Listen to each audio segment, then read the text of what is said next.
parler aujourd'hui des mots MAUX, car on en a tous des mots physiques ou des mots psychiques, des mots émotionnels. Pourquoi mettre des mots MOT sur vos mots MAUX? C'est le sujet de cette vidéo aujourd'hui, auquel je vais répondre à travers ma vision holistique de l'individu.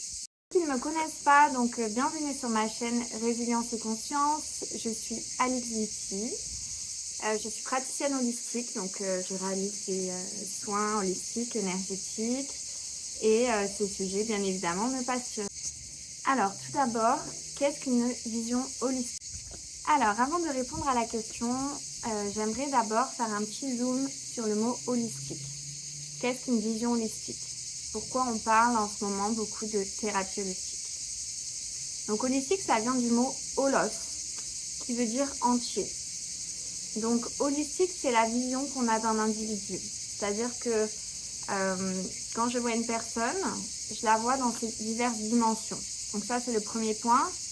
C'est un individu est multidimensionnel. Donc, première dimension, c'est la dimension physique.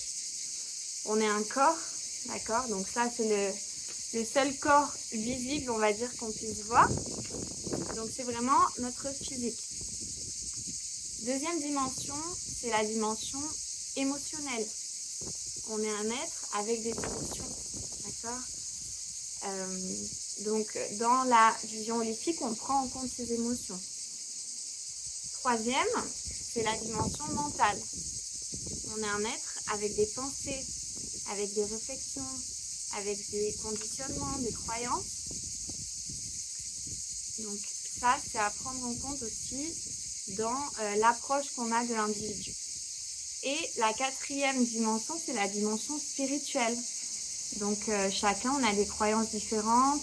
On a ce qui nous, ce qui nous tient, en fait, j'ai envie de dire, éveillés, mais voilà, ce qui nous anime intérieurement, nos croyances, pourquoi la vie, pourquoi je suis là, qu'est-ce que je fais là. Donc, ça, voilà, c'est tout ce qu'on regroupe dans le corps spirituel, mais c'est aussi le bagage avec lequel vous arrivez, donc toutes vos mémoires, tout votre passé. Tout ça, on le met dans le bagage spirituel. Et donc, dans la vision holistique de l'individu, en fait, l'ensemble de ces dimensions qui sont représentées aussi par des corps, d'accord? Donc, c'est comme si on avait plusieurs couches de corps. Donc, j'ai mon corps physique, j'ai mon corps mental qui sont reliés à divers points. En fait, dans la vision holistique, on pense que tout est en relation, donc tout est interconnecté, de façon énergétique, bien sûr, parce que c'est pas visible, donc c'est dans l'énergie. Donc ce deuxième point est important dans le sens où, partant du principe que tout est interconnecté, tout a de l'influence l'un sur l'autre. Donc votre corps physique est influencé par vos émotions, est influencé par vos pensées, par vos croyances, par vos schémas de fonctionnement et vice-versa. Les thérapies holistiques, qui sont des thérapies naturelles, non conventionnelles, donc non reconnues bien sûr par le système médical, et complémentaires en fait, vous dirigez vers quelqu'un qui va avoir cette vision-là de vous, c'est-à-dire une vision multidimensionnelle,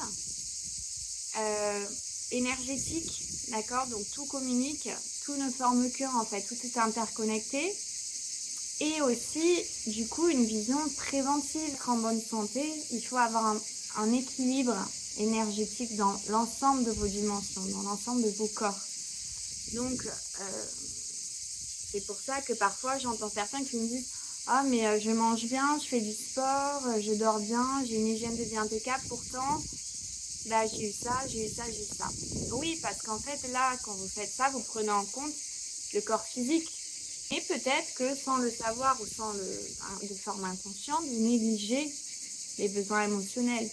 Vous négligez vos pensées, vos schémas de pensée. Par exemple, ça arrive qu'on tourne en boucle sur certains sujets ou qu'on soit très inquiet, très angoissé.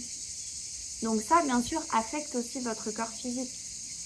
Et c'est notamment toutes les médecines ancestrales qui le disent depuis longtemps. C'est-à-dire quand on va en Inde avec l'Ayurveda, en Chine avec la médecine traditionnelle chinoise, la science déjà dans ses médecine traditionnelle ancestrale que le corps et l'esprit est relié, d'accord? Que vos émotions influencent vos organes. Dans cette vision holistique et ces thérapies holistiques, tout repose en fait sur un équilibre, sur une bonne circulation de l'énergie dans l'ensemble des organes et des canaux énergétiques du corps humain, d'accord? Bien sûr que ces points correspondent à certaines zones du corps. C'est vrai que le langage courant nous montre aussi on associe le corps et l'esprit. J'en ai plein le dos, je me fais de la bile. L'approche holistique va chercher à décoder le message. Parce que ces mots MAUX vous envoient un message, d'accord? Des mots MOT. Donc, ce sont les symptômes qui sont là pour vous faire prendre conscience que quelque chose ne va pas. Donc, le thérapeute holistique va faire un gros dézoomage, d'accord? Et va aller chercher le blocage énergétique, d'accord? Qu'est-ce qui vient bloquer? Vu qu'on a dit précédemment que tout circulait au niveau énergétique, tout communique entre eux au niveau énergétique. Il va aller chercher ce qui se passe, à quel endroit se trouve le blocage.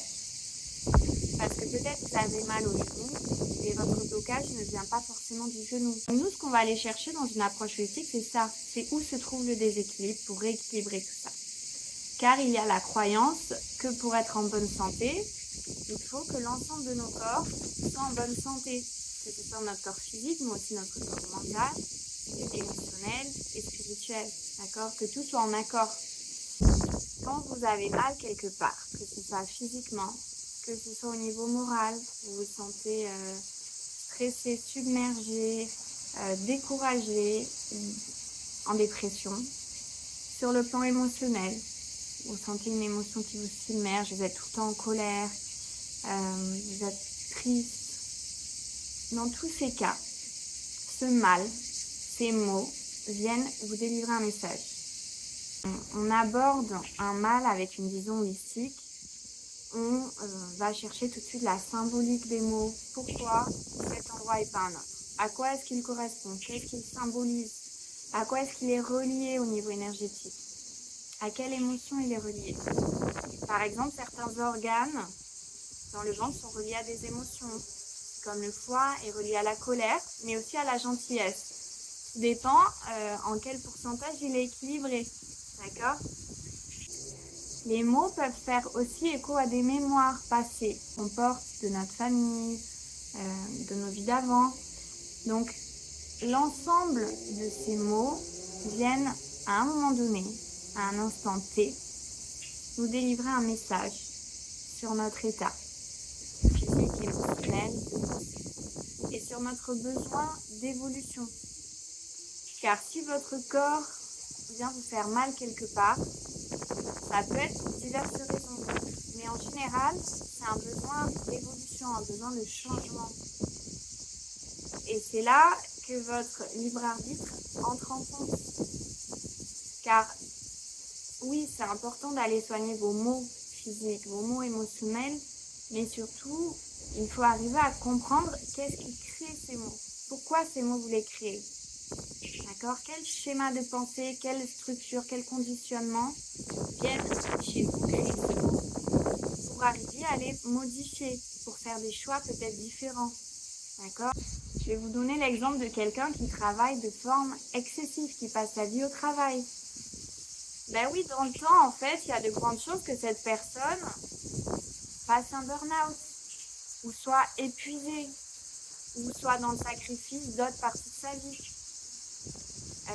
Bien sûr que tout déséquilibre, tout excès dans la vie cause dans l'ensemble des corps des déséquilibres.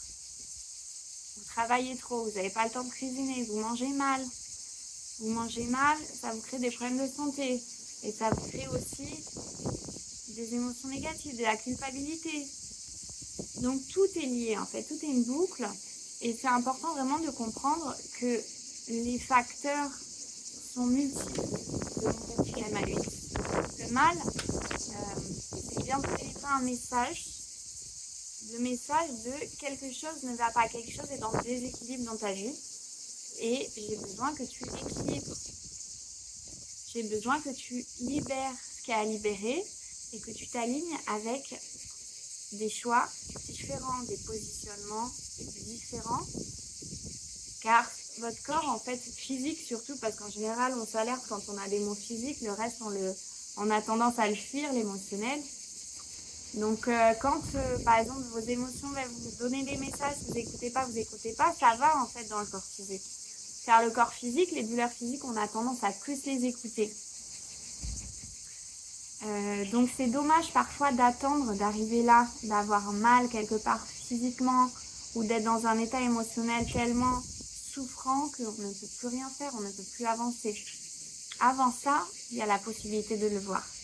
Et c'est en ça que l'approche holistique est préventive.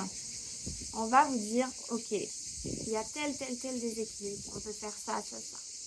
Et ça, en général, dans la société, dans notre société occidentale, on n'en a pas l'habitude. Car nous, on est habitués à aller chez le médecin quand vraiment ça ne va pas du tout. Et en général, on attend le dernier moment. Parce qu'il y a notre ego qui veut nous faire... qui veut nous dire non, mais t'es fort, t'as pas besoin. Mais en fait, on a tous besoin. On a tous besoin. Et c'est mieux de le faire en préventif, de se dire, bon, ok, je sens qu'il y a un petit truc là qui commence à pas tourner rond, avant d'attendre dans le temps que ce petit truc devienne une espèce de tornade, ce petit coup de vent là, se forme une énorme tornade qui va tout détruire en fait. D'où l'importance de mettre des mots MOT sur vos mots MAX et de ne pas attendre d'être dans l'urgence absolue, de ne plus pouvoir bouger, de ne plus pouvoir avancer pour le faire. Alors, des pratiques holistiques, il y en a plein, pour tous les goûts. Très variés, car du coup, on travaille sur diverses dimensions du corps, donc c'est extrêmement varié. Vous avez d'excellents massages holistiques, d'accord, par exemple le shiatsu, le massage thaïlandais, qui va travailler sur les méridiens, qui sont des massages extraordinaires et qui aident justement à garder cet équilibre interne. Vous avez des soins énergétiques qui sont merveilleux aussi. Donc tout dépend de l'approche que vous préférez. Certaines personnes sont beaucoup dans le mental, sont assez fermées à la réceptivité du corps énergétique, de l'émotionnel. Donc dans ce cas-là, il faut choisir une approche qui vous correspond. D'accord ? Quelqu'un qui a du mal à lâcher prise, aller faire de l'hypnose, c'est peut-être pas la meilleure pratique pour commencer. Vous pouvez commencer par du corporel pour vous ouvrir petit à petit. Vous pouvez aussi commencer par de la méditation. La méditation, c'est tout simplement passer un moment avec vous, dans le silence, dans la connexion. Et petit à petit, arriver à être observateur de ce qui se passe. Méditer, c'est d'abord se poser et faire un constat des choses. Qu'est-ce que j'ai à l'intérieur? Et souvent, on a du mal à le faire, car on a souvent très mal à l'intérieur, d'accord? On a certaines émotions qui peuvent nous submerger, on ne sait pas comment les traiter. Donc, on préfère fuir. Méditer, pour moi, c'est vraiment la base de tout commencement, de tout début, faire face. En fait, méditer, c'est faire face à soi-même. Arrêter de se fuir, arrêter de trouver 1000 activités, 1000 choses à faire. Juste se poser, observer ce qu'on a à l'intérieur. Car c'est facile d'être dans l'illusion. Non, mais j'ai besoin de ça, j'ai besoin de ça, j'ai besoin de ça. Mais on ne s'écoute pas intérieurement. On écoute ce que la société nous conseille. Oui, il faut beaucoup travailler, il faut gagner beaucoup d'argent. Et pour ça, il faut faire ça. Mais intérieurement, on n'écoute pas vraiment qui l'on est. Qu'est-ce que nous, on a besoin? Quels sont nos besoins? Pourquoi, dès que je m'arrête, je me sens tout le temps triste? Plutôt que de ne jamais m'arrêter, de toujours être en mouvement, d'avoir 1 milliard d'amis, de regarder toutes les séries Netflix qui existent, peut-être que je peux me poser 5 minutes et faire face à la tristesse. Me demander pourquoi j'ai cette tristesse à l'intérieur. Qu'est-ce qu'elle vient me dire? Qu'est-ce qu'elle vient me dire sur mon histoire? Qu'est-ce qu'elle vient me dire sur mes choix de vie? Car la tristesse, si vous ne l'écoutez pas, dans le temps, elle va s'ancrer dans votre corps physique. Elle va vous causer d'autres maux. Donc cette émotion, si vous la fuyez, que vous n'avez pas envie de l'entendre, Du coup, c'est ce qu'on disait. Elle va aller plus dans le message d'urgence petit à petit. Donc la tristesse est liée à l'organe des poumons. Vous allez peut-être avoir sur les bronchites, de la toux. Voilà. Et moi, par exemple, une des choses qui a fait que je suis partie voyager et à ce moment-là, en fait, j'ai changé de vie, c'est une toux. Mais une toux qui ne s'arrêtait pas. Tout le monde pensait que j'avais une pneumonie, la coqueluche. Et en fait, je toussais. Et après, j'ai compris que cette toux venait me dire stop, en fait. C'est pas... Il y a quelque chose que tu vis mal. Cette vie te rend triste. C'est pas ce que tu veux, c'est pas ce que ton âme veut. Et bizarrement, quand j'ai fait d'autres choix, que je suis partie, que j'ai choisi une vie qui me correspondait plus, elle s'est directement arrêtée. Alors, je viens pas du tout dire que tous les mots, c'est aussi rapide, hein, je juge pas du tout sur ça, chacun on a notre histoire, notre passé. Après, personnellement, et c'est ma croyance, c'est ma vision holistique des choses, et vous n'êtes pas obligé d'y adhérer, je suis convaincue que l'ensemble de nos corps, l'ensemble de nos dimensions sont interconnectées. Moi, personnellement, parce que j'en ai fait l'expérience avec moi-même. Alors, est-ce que vous devez attendre d'avoir des maux, d'avoir mal quelque part pour vous diriger vers les thérapies holistiques? Ma réponse est non. Après, comme on l'a dit, c'est préventif. Donc, par exemple, vous sentez bien, mais vous avez envie d'aller faire un massage, un shiatsu, un massage thaï qui va justement travailler sur vos méridiens, sur l'ensemble de votre corps, qui va venir faire bouger la circulation lymphatique, sanguine, énergétique, vos muscles. Vous n'avez pas besoin d'avoir mal en fait pour faire ça. Et justement, c'est mieux de le faire quand vous avez pas mal pour maintenir un équilibre. Alors après, ma conviction, c'est que des mots MAX, des mémoires surtout traumatiques, on en a tous. On en a tous, qu'on en ait conscience ou pas. Des blessures, que ce soit de l'âme, des blessures transgénérationnelles, karmiques, on en a tous. Donc peut-être qu'elles ne sont pas symptomatiques, mais vous en avez tous. Des choses qui vous bloquent, des schémas répétitifs dans votre vie. Alors, est-ce que tous les mots ont des messages à nous délivrer? Oui. Alors, on pense notamment à des choses comme on tombe, on se fracture la jambe. Oui, mais bon, pas tout le monde tombe et pas tout le monde se fracture la jambe. On peut mettre ça sur la malchance. On peut essayer de regarder aussi pourquoi c'est tombé sur vous, pourquoi à ce moment-là de votre vie. Et souvent, on se rend compte que, il y a de la rigidité, il y a quelque chose qui nous perturbe dans notre vie, nos enfants, on est très inquiets car ils ont certains problèmes et poum, on tombe, on se casse quelque chose. Parfois, c'est possible, on est par monts et par vaux, à droite, à gauche. Le corps nous envoie plusieurs signaux. Stop, je suis fatiguée, arrête, j'ai besoin de repos. On n'écoute pas. Boum, la fracture, là vous écoutez. Vous êtes allongé dans un lit sans bouger. Donc oui, pour moi, tous les maux, toutes les blessures, qu'elles soient physiques, psychiques, émotionnelles, viennent délivrer des messages. C'est important aussi de se poser la question, qu'est-ce qui se passe en ce moment? Faire un petit bilan. Comment je me sens? Qu'est-ce qu'il y a à l'intérieur? S'asseoir, méditer, se retrouver face à soi-même. Comment je me sens? Quel est mon état émotionnel? Quel est mon état mental? Quel est mon état physique? Et vous verrez que la plupart du temps, vos corps ont plein de messages à vous transmettre. Alors, j'espère que cette vidéo vous a plu. En tout cas, je vous remercie d'être allé jusqu'au bout. Je suis ravie d'être avec vous aujourd'hui, de faire cette vidéo. Ça fait longtemps que j'ai envie de me lancer, de faire des vidéos YouTube et que je reporte. Donc là, ça y est, je la publie. Je ne veux plus faire un pas en arrière. En tout cas, merci pour ce visionnage. Si ça vous a plu, n'hésitez pas à liker. Si vous avez envie de me suivre pour plus de contenu holistique, énergétique, de développement personnel, n'hésitez pas à vous abonner. Je vous embrasse et je vous souhaite une belle fin de journée. Au revoir.